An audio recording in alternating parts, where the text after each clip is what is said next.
Guys, what's up? So I've been saving this podcast for a while. I met this woman on Instagram. Her name is Ebehi Ijewere. I'm sorry if I butchered your name, but she is a Black podcaster, and her podcast is called Layers of Design. You can reach it on any platform: Apple, Spotify, Google. I think she's on Google. Stitcher. I think she's on Stitcher. You can check her out on Instagram. She also has a Twitter. You can follow her on Twitter. Again, it's Layers of Design. You have to listen. On my website, I added a new tab. It's called Press. It's all of the various podcasts that I was on. So just check it out and support all the women who have interviewed me. They're all remarkable. What's amazing is that I feel like we're developing something together.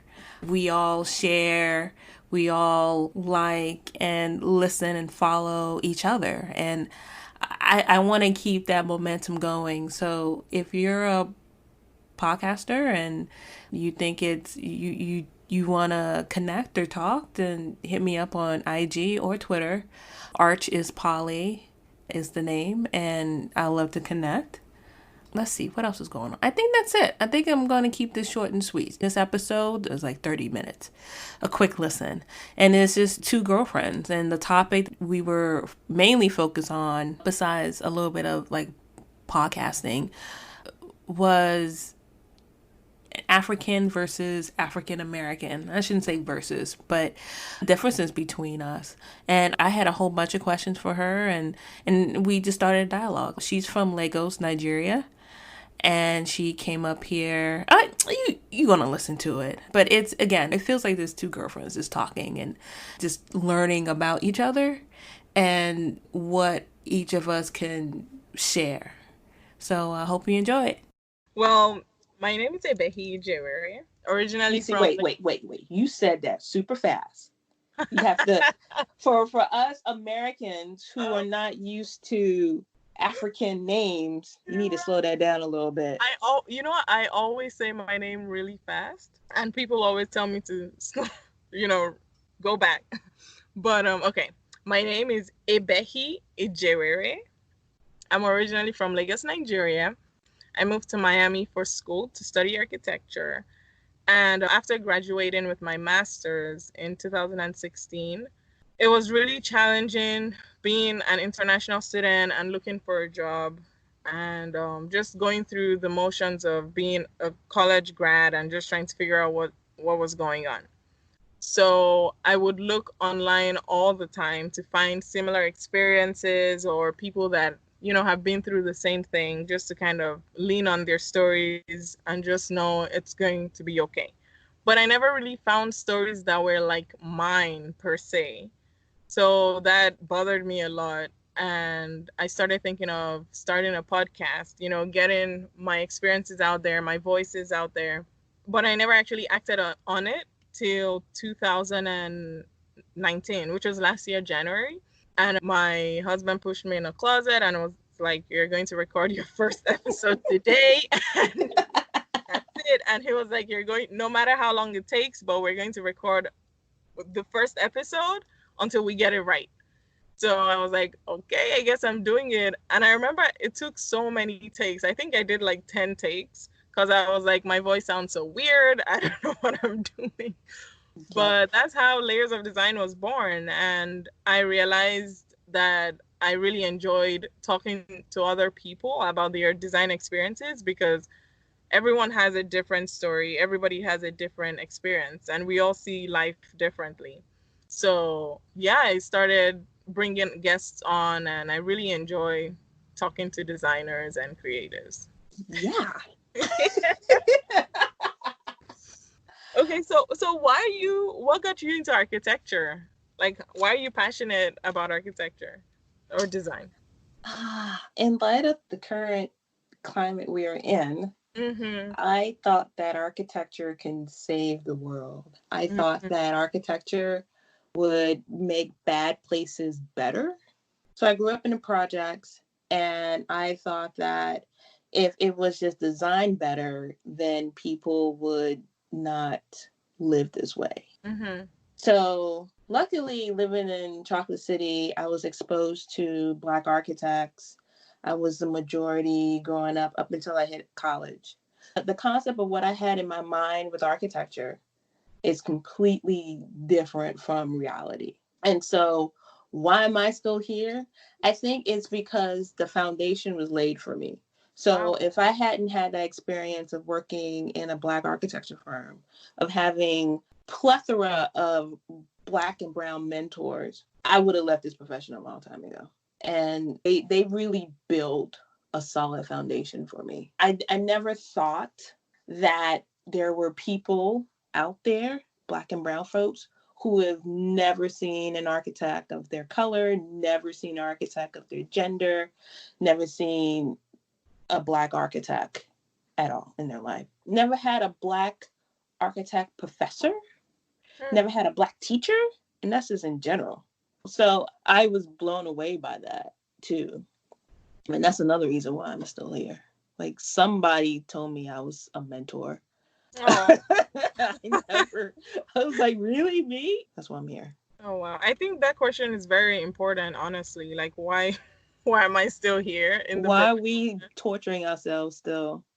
Honestly, I think lately I've been asking myself that all the time, or like really frequently, because it's so hard. The profession is so challenging, and like I feel before we see the rewards, it takes so much. Mm-hmm. And we're battling with, from my experience, it's battling with not only trying to get on the projects that you're passionate about, but it's like either work environments or just, I don't know, just trying to learn the skills alone in the profession, because the programs are hard.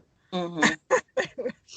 So it's I think it's a very important question that architects really need to ask themselves constantly, just for our sanity almost. Well, I got started in architecture because I really wanted to change the community. And then apart from changing the community, I'm really, really drawn to helping underserved communities. And I believe that good design can change a community, right? And can change the way people perceive their own community. So I started thinking of ways I could help out my country, and the way that I would love to help it out is through architecture, through, you know, beautiful designs. So I mean, currently I'm actually researching a lot on humanitarian architecture, because that's what I want to do, and that's what my passion is at the moment, and I'm just going with it. So one thing I brought up on my previous podcast, and this is kind of go back to our previous conversation, I had made a comment about Africans and African Americans perceive discrimination differently. Mm-hmm. Is that an accurate statement? Knowing that you represent the entire continent of Africa. I mean, right? For real. For real. But okay, so, you know, I'm very happy you brought that up, honestly, because I've been meaning to have this conversation. I mean, I've talked about this a lot with my Nigerian friends and everything that we're fighting for right now. I also had to take a step back and educate myself on everything that's going on, because I grew up in a majority Black country, right? Nigerians we're all Black, so I never struggled with like racial discrimination growing up. So coming here, that was something I realized, like, oh my gosh, like this is real. Like, you know, people are racist in this day and age. But I read this article, and it was titled "Why I'm No Longer Talking to Nigerians About Race" by Panache Chigumadzi. And honestly, that article kind of gave me a sense of, I guess it put my thoughts where, like, in the right place. It helped me figure out my thoughts, because my whole time I'm like, okay, so I understand that I'm a Black woman in America and I have experienced racial injustices, but I found it very difficult to fully relate with the struggles, because I didn't grow up here. So a part of me is like, okay, but listen, you need to be careful because you're Black in America. But the other part is like, oh, but how does it really affect me? You know, because in my head, I'm like, I'm African. Like this struggle is almost like it's not my struggle. Mm-hmm. And of course I had to, so in a way, honestly, I would say that I was ignorant to the situation that was going on with Black lives here, but I had to take a step back and really educate myself, because I mean, they don't care where you're from at the end of the day. It's that you are Black, and that's all they care about, right? Mm-hmm. And one thing from the article that I learned was that a lot of people coming from like Western Africa, they tend to say, and I'm also guilty, I've probably said this like a bunch of times way back, that when they came into America, that was the first time that they realized that they were Black. And she broke it down and explained, of course I'm paraphrasing because I don't remember the whole article. Right. But just saying that alone actually hurts us, because you've always been Black, so just using that terminology, like, this is the first time I realized I'm Black, is that you're even completely disassociating yourself with a group of people who look and are treated just like you are. And, so she was explaining how Nigerians have a privilege, that we were privileged enough to be raised in a community that we didn't have any racial injustices. We're privileged enough that, we were given good education. Like, good education wasn't held back from us because of the color of our skin. And coming here, and I got that a lot. I've gotten this comment so many times, especially when I first got to the States, that, oh, you're like the good Black, like, oh, you're not like the other Black women or stuff like that. And for me, I was just like, that's a strange comment, but I don't really understand it. So I never really spoke on it. But Lord knows, if someone tells me that now, my reaction will be completely different. But so it was just little things like that, and literally had people ask me like, oh, would you get offended, if I call you the N-word? And I'm like, no, like, do people get offended for that? Did somebody actually ask you that question? Oh, yeah. Oh, wait, yeah. Were they Black or were they white? They were Hispanic. Oh. Yeah. And I was like, so when I first got here, I was like, because we don't use that at home. Wait, isn't Black in Spanish mean something similar to that word? Yes. It's not right. No one should. I shouldn't have had that conversation. That conversation just shouldn't have been had. But I remember like responding in a way like, sure, what's wrong with that word? Like, why, But now, it's obviously been completely different. But so it was just those little things that, and my friends and I, we talk about this very often, is that we're here and we understand that we're Black. And, even my friends that have dated African American men and stuff like that, we always talk about how there's a disconnect, because we can't fully understand the struggles of, being brought up as a Black child in America and going through everything your whole life. Mm-hmm. So it's something that for sure I would say that every Black African should take their time to educate themselves, because at the end of the day, this is our struggle too, and it's our fight too.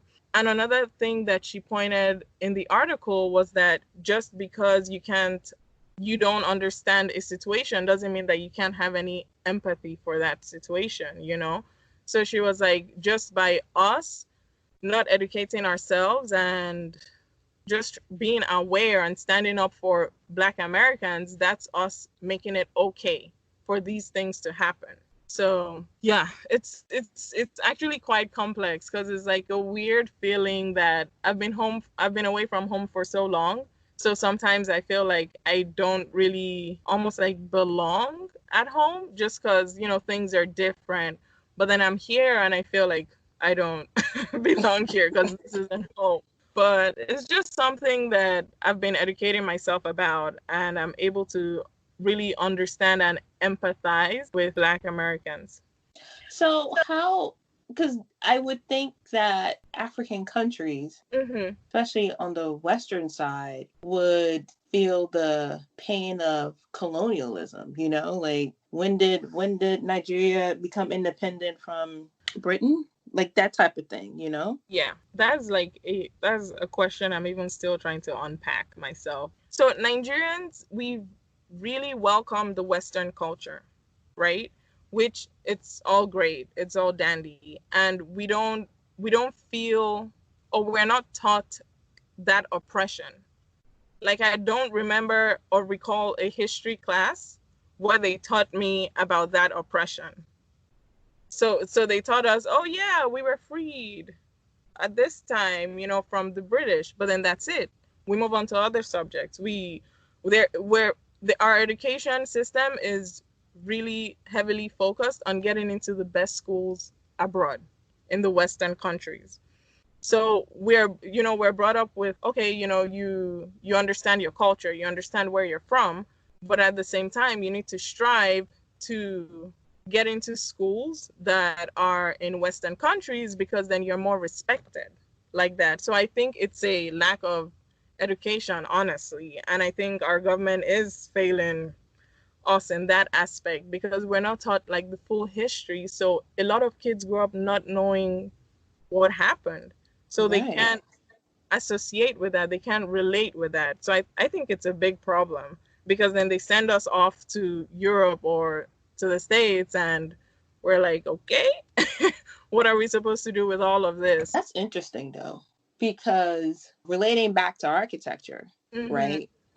We are taught that the whole continent is big, all of the structures, all of everything is this vernacular. It's not to say that it's huts, mud huts or whatever, but you're not taught that Lagos has skyscrapers. Do you understand what I mean? I know you guys have infrastructure, that you guys have apartment buildings, that you guys have offices, and you understand what I mean? Like, we don't see those things. And then nobody knows who built it. The architect there, who knows?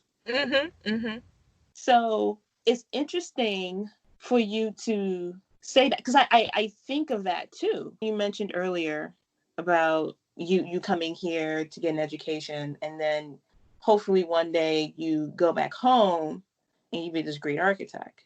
But then I'm thinking, why, you were already a great architect living at home.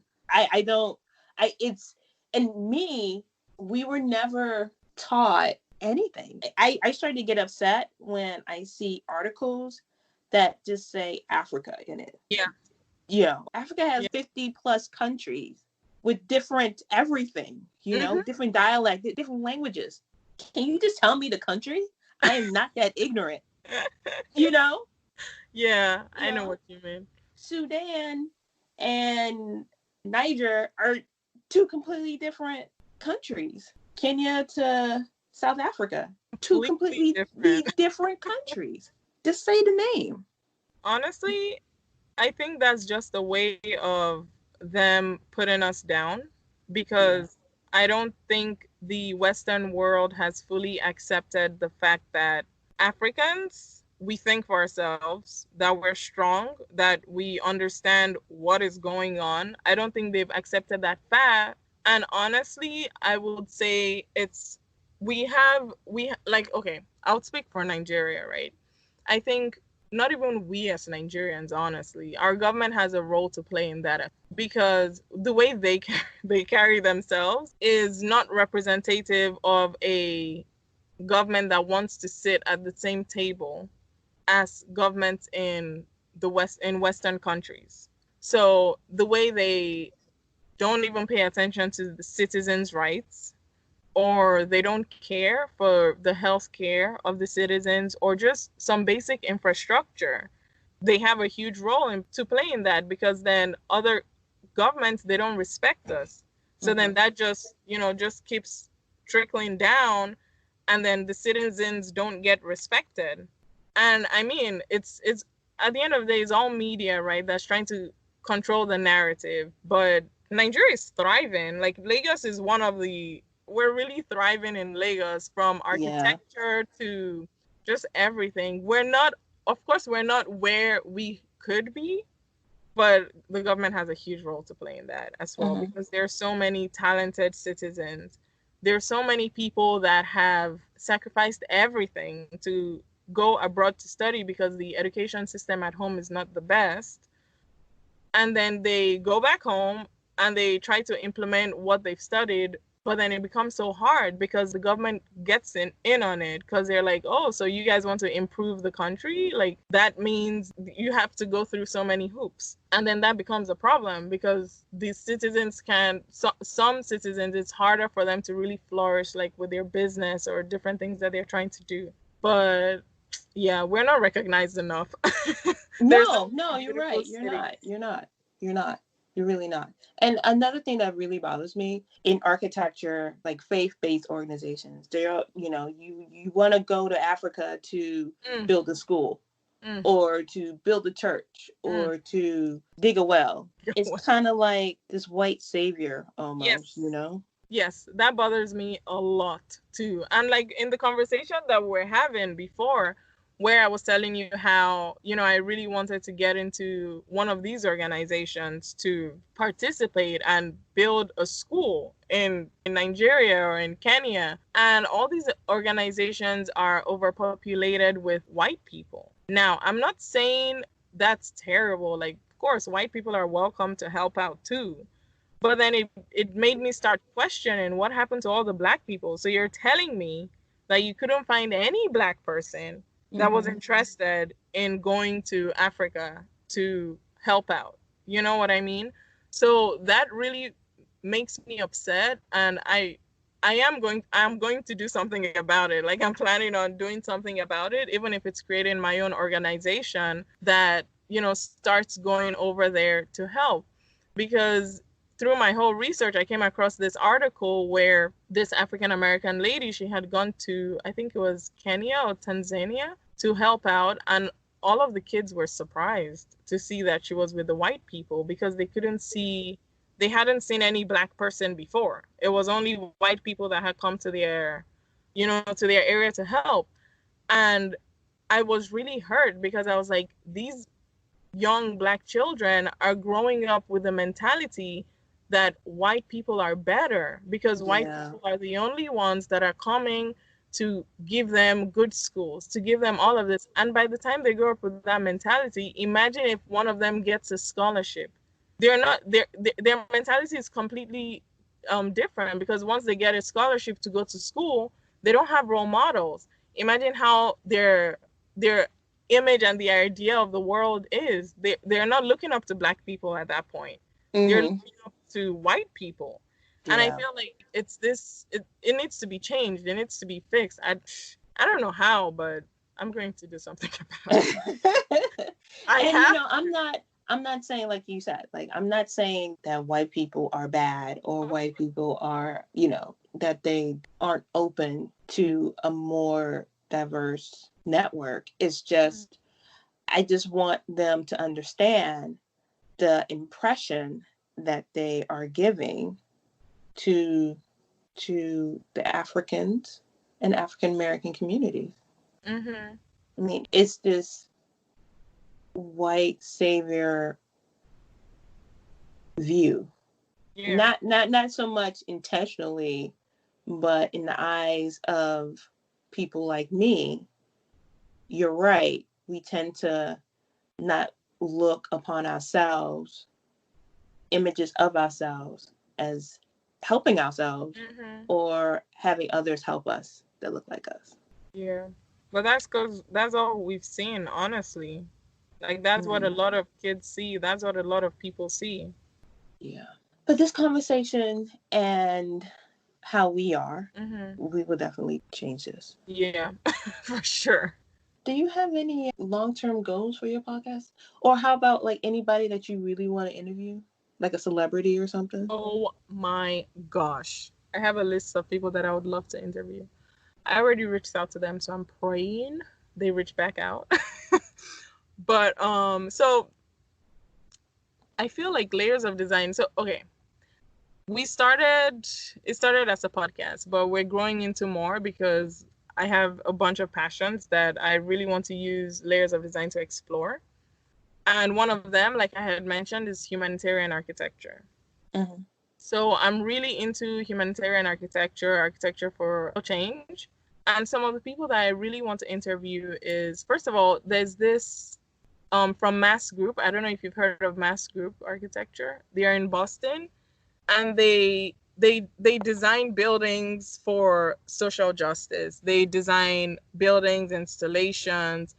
They've designed a projects in Kenya, and they actually have a studio set up in Kenya where they hire citizens from Kenya to, help and grow their community. And I think that's so beautiful. Like, I would love to interview one of the principals from there. I would also really like to interview Kunle Adeyemi. He's the founder of NLE, and he's a Nigerian architect who is making a huge difference and is getting the recognition he deserves. And I would love to interview Francis Carey.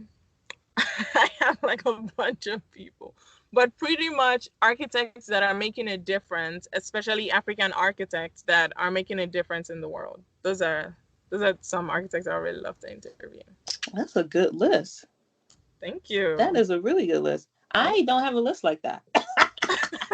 So what are you thinking of?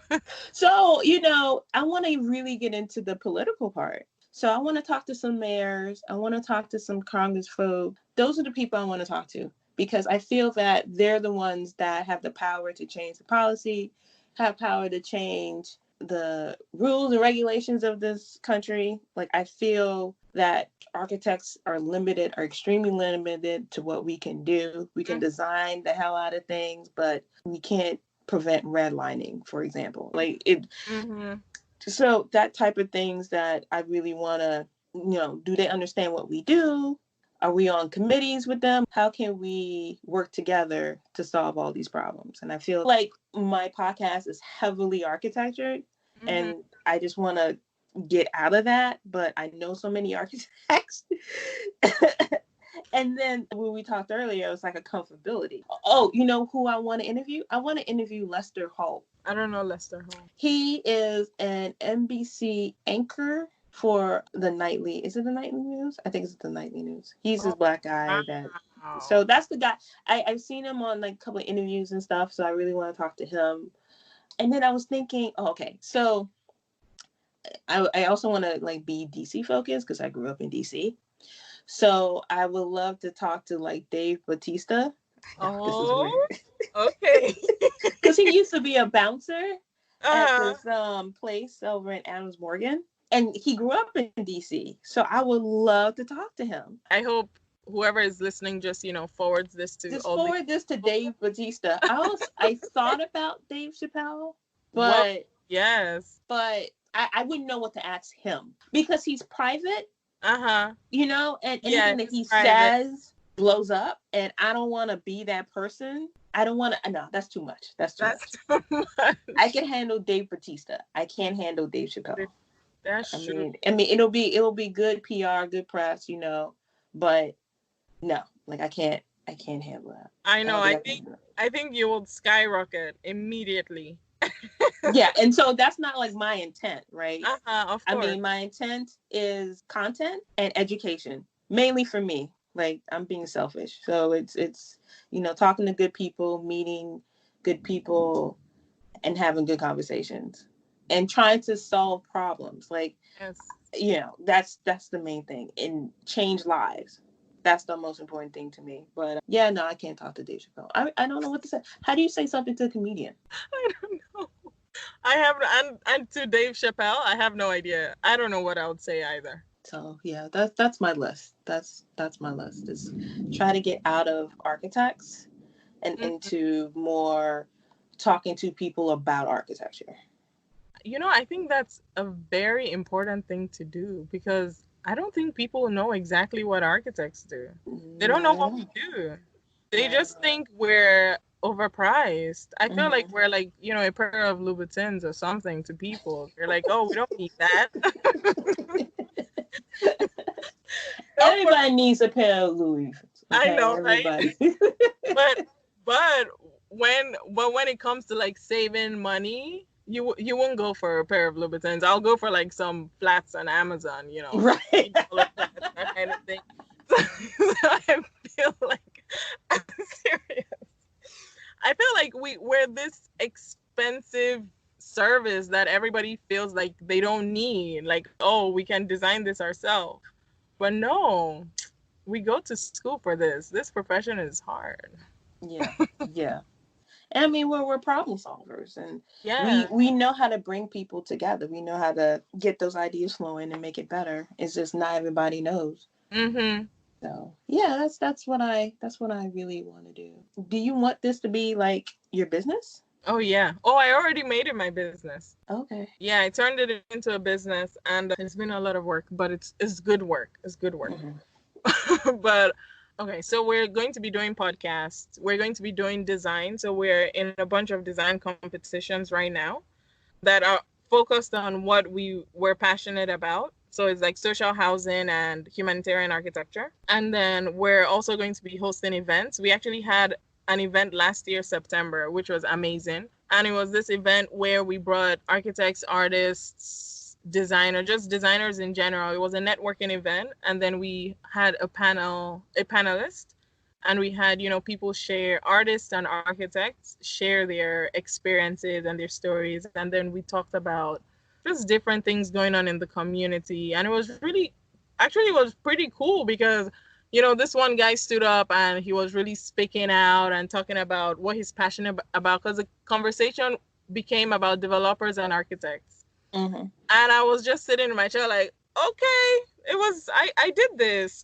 I started this conversation. You made this happen. I know. So it was a night of conversation, networking, and then I had artists display their work as well. So, some people bought from the artists, which was really cool too.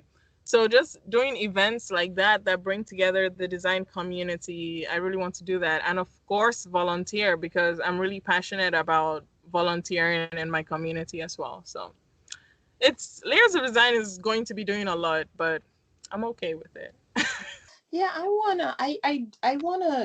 I'm not thinking that far ahead.